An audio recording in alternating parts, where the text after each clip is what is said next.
The City of London is a place of endless stories, a grand old book pages turned by millions of hands over thousands of years.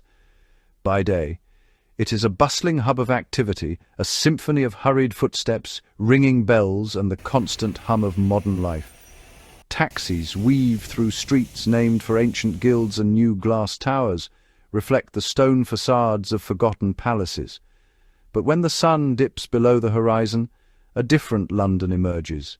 It is a city of long shadows and quiet alleys, a place where history feels not so much past, as simply waiting just around the corner, cloaked in the soft grey mist that so often rolls in from the river. Tonight, on this particular evening of October 8th, 2025, the moon, a pale silver coin, hangs high above the dark silhouette of St. Paul's Cathedral, its light catching the gentle ripples of the River Thames. This river has seen everything. It has carried Roman galleys, Viking longships, and the funeral barges of kings and queens. It holds the city's secrets in its dark, flowing depths. It is in this quiet, watchful London that our story begins. We are not here to talk of kings or politics, but of something far older, a whisper that has haunted the fireside tales of Europe for centuries, the story of a vampire. We will follow a simple path through this tale, tracing the events over 3 distinct nights, night 1 night, 2 night 3, and one final, revealing morning, and past iconic landmarks, but we will see them through a different lens, one tinted with fear and wonder. Is the creature that haunts these nights a genuine monster, a relic of a superstitious past brought to life, or is it something else entirely, a story born from loneliness and misunderstanding? The truth, as is so often the case in a city as complex as London, is not always as straightforward as it first appears. Let us begin our watch. The question we ask is not simply whether monsters are real, but what makes a monster in the first place? Is it fangs and a thirst for blood, or is it the loneliness that can settle upon a soul in a city of millions? Our story is a simple one, a timeline of events that unfolds like a play on the grand stage of London. We will explore the origins of the myth, the fear it inspires, and the choices that define both the hunter and the hunted. Our story begins in the labyrinthine alleys of Covent Garden, once a bustling fruit and vegetable market, street performers, theatres, late-night revellers. But as midnight approaches, the crowds thin. The air grows still, carrying the faint, sweet scent of discarded flowers and damp cobblestones. In the shadows of the Royal Opera House, a figure first appears, tall and gaunt, wrapped in a long, dark coat that drinks in the gaslight, moving with a silence that is deeply unsettling. This is our vampire, or so the whispers say. Ancient vampire myths vary across cultures. From Eastern Europe, the origin of many modern tales, comes the image of a reanimated corpse, a shambling horror that brought plague and misfortune. They were believed unable to cross running water, repelled by simple things, garlic, a crucifix, scattered seeds. These beliefs paint not a predator, but a cursed, tormented being. The figure in the alley does not look like a storybook monster. No dramatic fangs, no swirling cape, only profound loneliness etched on a pale face. The figure leans against cold brickwork, watching the last taxis ferry people home. A distant ambulance siren cuts through the night. In a city of 9 million, it is easy to be utterly alone. This supposed vampire embodies that isolation, a ghost at the edge of a world it cannot join. The first night is about observation. It makes no move to harm, shows no aggression. It simply watches, a silent sentinel in the heart of London. Bloodthirsty hunter, or longing outcast? The vampire story is linked to fear of the outsider, but perhaps the real tragedy is solitude. The first whispers begin here, born of a chilling, silent vigil. The second night falls, and a different part of London becomes our stage, the quiet, dignified streets of Bloomsbury. This is the city's intellectual heart, home to the British Museum, universities, leafy squares, surrounded by elegant Georgian townhouses. The air here smells of old paper and autumn leaves, a scent of knowledge and history. A young student hurrying home from a late session at the university library cuts through Russell Square. The park is vast and dark, the trees rustling with a sound like hushed whispers. The student clutches their books tightly, their footsteps quickening on the gravel path as a sense of being watched prickles at the back of their neck. It is in this moment that the encounter happens. The tall, solitary figure emerges from the deep shadows of a great plane tree, stepping directly into the student's path. The student freezes, their heart hammering against their ribs. All the terrifying stories they have ever heard flood their mind. They see the pale face, the dark, hollow eyes, and the unnerving stillness of the figure. This is it. This is the monster from the news, the vampire that has become the city's latest urban legend. The student's breath catches in their throat, expecting the worst, preparing for an attack that feels terrifyingly inevitable in the silent, empty park. But the attack does not come. Instead, the figure simply stands there, its head tilted slightly as if in curiosity. A low, raspy voice, unused to speaking, breaks the silence. "You dropped this." The student looks down and sees one of their books lying open on the path, its pages fluttering in the gentle night breeze. The figure gestures towards it with a long, slender hand. There is no menace in the gesture, no threat in the voice. There is only a simple, direct statement of fact. The student, utterly bewildered, stares from the book to the figure, their fear slowly giving way to confusion. This moment is the pivot upon which our story turns. The student, expecting a monster, has instead found a moment of quiet, unexpected civility. They slowly bend down, never taking their eyes off the figure, and retrieve the book. The student does not run. Instead, a strange and powerful curiosity takes hold, overriding the lingering fear. They find themselves walking slowly towards the shadows where the figure disappeared. "Who are you?" For a long moment there is no answer, only the sound of distant traffic and the rustling of the leaves in the ancient trees above them. The figure turns its head, its dark eyes seeming to study the student with an ancient, weary sadness. "I am a story." A tale told to frighten children now walking in a world that no longer believes. The student, an academic at heart, feels a jolt of recognition. This is not the language of a mindless beast.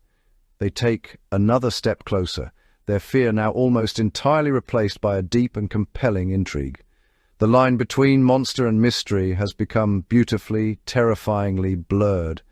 They begin to talk, their conversation a quiet counterpoint to the sleeping city around them. The student, armed with logic and reason, asks questions. The figure, who offers no name, answers in riddles and metaphors. It speaks of seeing London change, of watching empires rise and empires fall from the shadows. It describes the loneliness of immortality, of watching everyone you have ever known turn to dust while you remain. It never once mentions blood or fangs or curses. It speaks only of time as a vast, unending ocean, and of itself as a solitary ship lost upon it, forever sailing but never reaching a shore. As they talk, the student notices the small details. The figure's coat is old and worn, but of a fine cut. Its hands are pale and unblemished, but they tremble almost imperceptibly. It does not seem to breathe. The student realizes they are in the presence of something that defies all rational explanation, yet they feel no fear. Instead, they feel a profound sense of empathy. The vampire of legend was a predator. The being before them seems more like a prisoner, trapped by a condition it did not choose, and condemned to an eternity of solitude. The second night ends not with a scream, but with a quiet, shared moment of connection. The third night arrives, and with it a change in the city's atmosphere. The quiet whispers about a strange figure have grown into louder, more fearful rumours. Tabloid headlines scream of a vampire stalking London, and a nervous energy grips the capital. Groups of vigilantes have begun to patrol the streets. They are not an official force, but a collection of scared and angry citizens, armed with makeshift weapons, driven by a dangerous sense of purpose. Their hunt is guided by fear. not evidence. Their target is the lonely figure from the shadows. Our focus shifts to the south bank, near the London Eye. The giant wheel turns slowly, its pods empty, its colourful lights reflecting on the choppy water. The student is here, waiting anxiously. They agreed to meet the figure again, driven by a need to understand, perhaps to help. They scan the crowds of tourists, feeling a growing dread.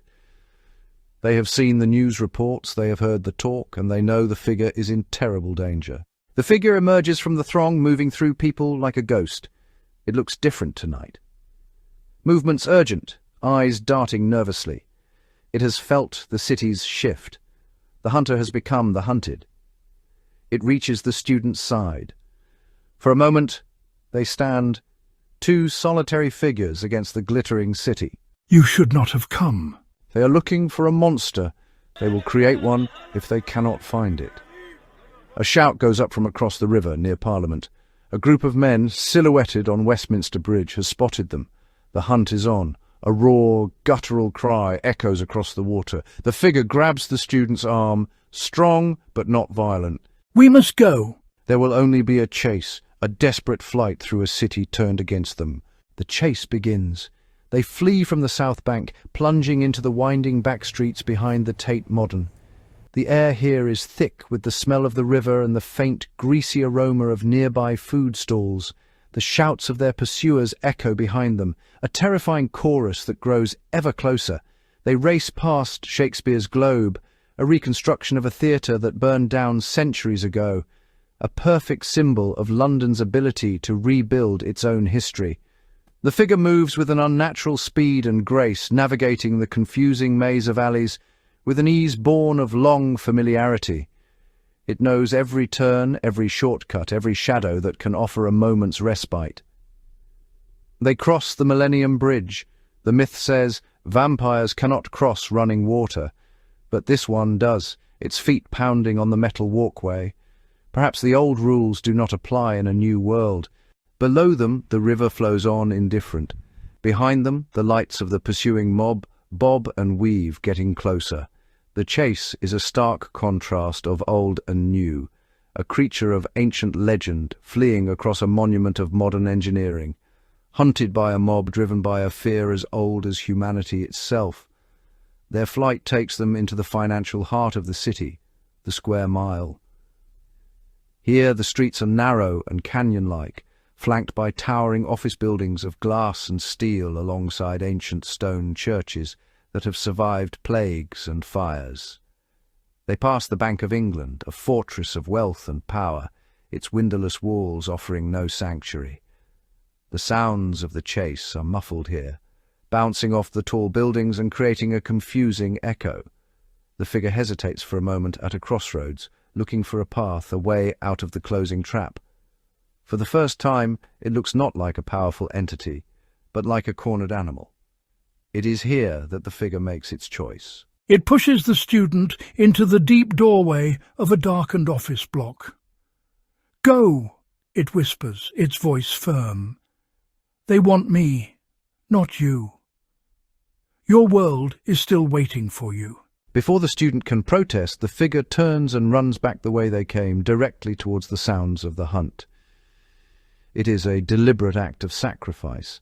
The sun rises over London. Its first golden rays touch the top of the Shard. They creep down, chasing the last of the night's shadows from the streets.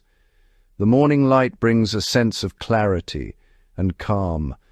The panic of the previous night seems to have dissipated with the darkness. Early morning commuters emerge from tube stations, rubbing sleep from their eyes. Their minds are on the day ahead, not on the monsters of the night. The city, as it always does, moves on. The frantic hunt now feels like a half-remembered dream, a fever broken with the dawn. The student stands on the banks of the Thames, near the Tower of London. This ancient fortress has been a palace. It has been a prison. It has been a place of execution. The student did not sleep. They spent the night wandering the streets, mind reeling. They look out over the water, the same water the figure had crossed so effortlessly. Was it captured? Did it escape? Or did it simply vanish? There are no reports in the morning news of a captured vampire. So, what was the truth? Was there ever really a vampire haunting the streets of London? The evidence is, at best, ambiguous. There were no victims, no bodies drained of blood, none of the classic signs that folklore tells us to expect.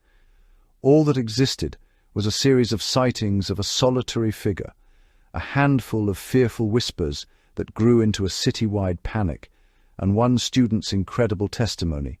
The story of the London vampire seems to be a perfect example of how our own fears can create monsters where none exist. We see a stranger in the shadows, and our imagination, fed by centuries of stories, fills in the terrifying details. However, the student's experience cannot be so easily dismissed. They spoke with the figure. They witnessed its unnatural speed. They witnessed its profound, world-weary knowledge. They felt its grip on their arm. For them, the figure was undeniably real. But what was it? Perhaps it was not a vampire in the traditional sense, but something else entirely. A person with a rare medical condition that made them sensitive to sunlight. A recluse so disconnected from society that they seemed otherworldly. Or perhaps it was exactly what it claimed to be, like a story, an idea given form, walking the earth until the world no longer had a place for it. The old myths provide a useful framework. Vampires were often seen as a metaphor for disease, particularly plagues that swept through communities, leaving victims pale and wasted away. The fear of contagion, of an unseen threat that could spread from person to person, is a powerful and primal one. The story also touches on our fear of the other, the outsider who looks and acts differently from us. In a bustling, multicultural city like London, it is a reminder that we are often quickest to fear those we do not understand. In the end, the reality of the creature is less important than what its story reveals about us. The people of London, caught in a wave of fear, were ready to hunt and harm a being they did not know, based on nothing more than rumours. The true horror of the tale is not a creature with fangs, but the speed at which a modern, sophisticated society can descend into a primitive mob mentality. The figure, whether real or imagined, acted as a mirror, and the reflection it showed was not always a flattering one. It showed a capacity for fear and aggression that lies just beneath the surface of our orderly, civilized world. The myth met messy reality. Our journey through London's shadowed streets has come to an end. We have followed the whispers of a monster, witnessed a brief and unlikely connection, and seen how quickly fear can turn a city against a shadow. We are left with more questions than answers, which is perhaps how all good stories should end.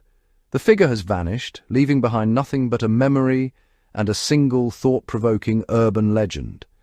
The student will carry the secret of their encounter for the rest of their life, a quiet truth in a world that preferred a more frightening fiction.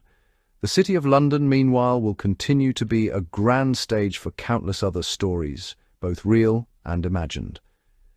The tale of the London vampire was never truly about a monster. It was about loneliness. It was about the profound isolation one can feel even when surrounded by millions of people.